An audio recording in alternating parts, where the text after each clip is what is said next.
Bonjour à tous et bienvenue sur Python Prépa.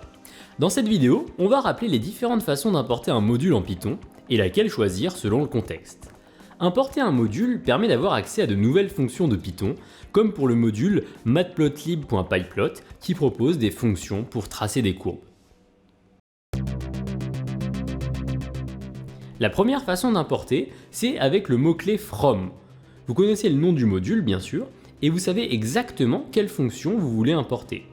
Dans ce cas-là, vous faites from non-module import fonction 1, fonction 2, etc.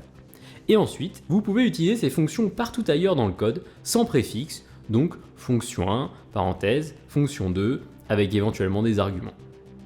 S'il n'y a qu'une fonction, vous faites juste from non-module import fonction. Maintenant, vous connaissez le nom de la bibliothèque et vous ne savez pas encore toutes les fonctions que vous allez utiliser. Donc vous décidez de tout importer. From non-module import étoile. Et voilà, vous pouvez utiliser absolument toutes les fonctions du module et sans préfixe. Fonction 1, parenthèse, fonction 2, etc.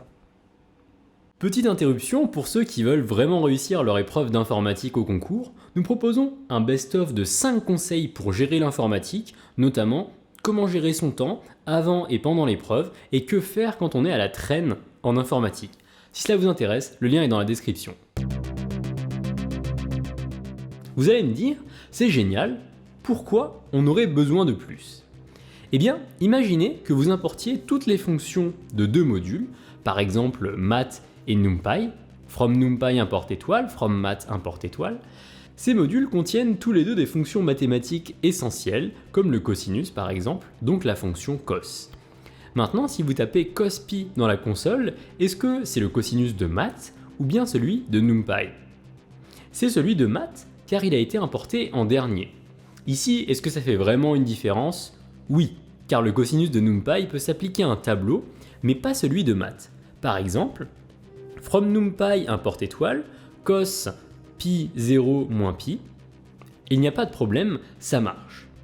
Par contre, si on importe le module math et qu'on recommence juste après, from math import étoile, cos pi 0 moins pi, on a une jolie erreur. Et désormais, on ne peut plus utiliser le cos de numpy sans le réimporter une deuxième fois.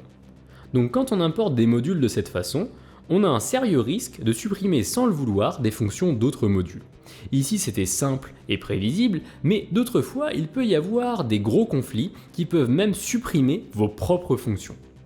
En effet, certains modules comme numpy ont des centaines voire des milliers de fonctions, donc si vous n'avez pas de chance, cela peut facilement arriver.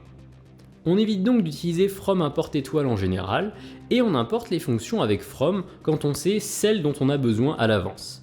Mais ce n'est pas toujours le cas, et cette écriture pourrait s'avérer assez lourde. C'est pourquoi on peut aussi importer sans utiliser from. L'écriture est encore plus simple. Import, nom du module. Maintenant, on peut utiliser les fonctions du module, mais attention, désormais, il faut préfixer chaque fonction de nom du module point. Le point désigne l'appartenance. Donc nom du module point fonction 1, nom du module point fonction 2, etc. Comme ça, on peut tout à fait avoir des fonctions avec le même nom, mais qui viennent de modules différents, sans que ça ne crée de conflit. Pour l'exemple de tout à l'heure, import numpy, import math, on peut tranquillement faire numpy.cos et math.cos. Super, on a réglé le conflit, mais maintenant on a une écriture qui est très lourde. Si on a un module avec un nom à rallonge comme matplotlib.pyplot, import matplotlib.pyplot, si on veut utiliser une fonction de ce module, il va falloir taper à chaque fois son nom en préfixe. Donc matplotlib.pyplot.fonction 1, matplotlib.pyplot.fonction 2. Allez, dites-moi qu'il y a une solution. On peut en effet enrichir cette syntaxe d'import en lui donnant un petit surnom personnalisé. On donne ce surnom en rajoutant as surnom à la fin de la ligne. Par exemple, import nom du module as surnom.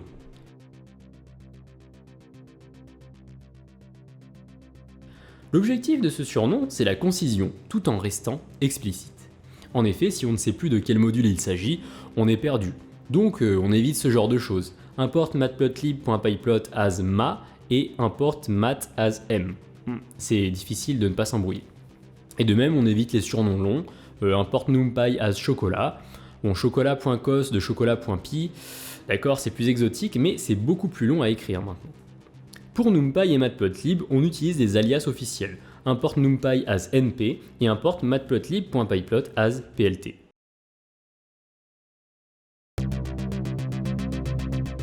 A noter que cette syntaxe du surnom avec as fonctionne aussi avec from. Par exemple, from numpy importe cos as cosnumpy, from mat importe cos as cosmat. Puis on peut utiliser cosnumpy et cosmat. On peut faire de même avec plusieurs fonctions. From non-module importe fonction 1, fonction 2 as f1, f2 et on appelle les fonctions f1 et f2. Cette syntaxe est plus rarement utilisée mais peut toujours être utile. En pratique, on va surtout utiliser deux façons d'importer. Le from explicite, donc avec le nom des fonctions à emporter, et import as avec le surnom du module. Le choix va se faire très simplement. Posez-vous cette question, combien de fonctions allez-vous utiliser? Si vous avez seulement besoin d'une, deux ou trois fonctions, utilisez plutôt le from explicite. Sinon, import avec le surnom du module. Si vous avez besoin de plusieurs modules, la question ne se pose même pas, importez avec le surnom du module pour chaque module. Si vous ne savez pas de quelle fonction vous avez besoin à l'avance, importez aussi avec le surnom du module. Et en fait, dans le doute, cette façon de faire est à privilégier. Si la vidéo vous a été utile, n'hésitez pas à la partager à un ami qui pourrait aussi en profiter, ça nous aide vraiment à faire connaître la chaîne. N'oubliez pas de laisser un pouce bleu et de vous abonner, ça nous pousse à sortir de nouvelles vidéos. En cas d'incompréhension, n'hésitez pas non plus à poster un commentaire sous la vidéo. Pour ceux qui souhaiteraient aller plus loin et ceux qui veulent vraiment réussir leur épreuve d'informatique au concours, nous proposons un best-of des 5 conseils pour gérer l'épreuve d'informatique, notamment comment gérer son temps avant et pendant l'épreuve et que faire quand on est à la traîne en informatique. Si cela vous intéresse, le lien est dans la description. Merci d'avoir regardé la vidéo et à bientôt.